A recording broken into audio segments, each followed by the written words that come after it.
People always ask us about our vintage ink versus our standard ink. It's one of our most popular ink processes. So we thought, let's just make a video quick here about the difference between vintage ink and standard ink. I have two different t-shirt colors here. We have two tri-blends, basically a blue and a gray. And showing you in this quick video the difference between both of these ink processes on the same shirt fabric, but different shirt color is gonna make a lot of sense. To begin with, I wanna show you what our standard white print looks like. It's a standard coat of white ink, and that color really pops. As you can see, it's gonna stand out. It's gonna be a little thicker coat of ink. Naturally, it's gonna pop on that shirt. Now contrast that with our vintage ink. It's one pass of the white ink using a higher mesh count and less pressure. And basically what it's doing is it's being able to pull out some of that shirt color through it. So if we look at these two together, the vintage and the standard, you can instantly tell a difference. Now that's on a very dark shirt color. If we look at more of a gray, a lighter shirt color, it's gonna be a little more subtle, but I think you're gonna be able to see the difference also.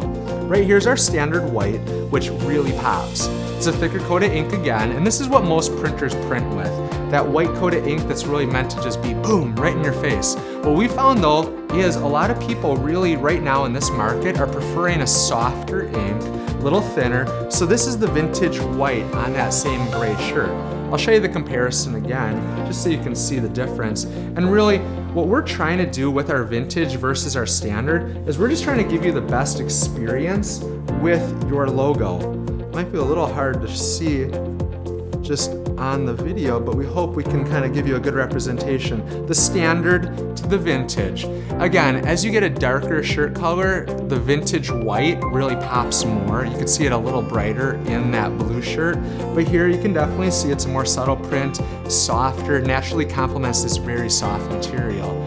We recommend vintage white, vintage light colors on a darker shirt. If we're gonna do a vintage, let's say yellow on a vintage red shirt, it's naturally just gonna look kind of messy. We don't really like that. And at the same point, anytime we're gonna do a black ink on like a white shirt, it's gonna be thinner anyway. But vintage is really good when it's a thinner coat of a light ink color on a darker shirt. And you can see the difference between these two, and literally it's head turning, and it's something that a lot of our customers have been going with. And there's no additional fee with Coed Monkey. We're all about soft, so check out our website, give us a call, ask us if you have any more questions, coedmonkey.com, where soft matters.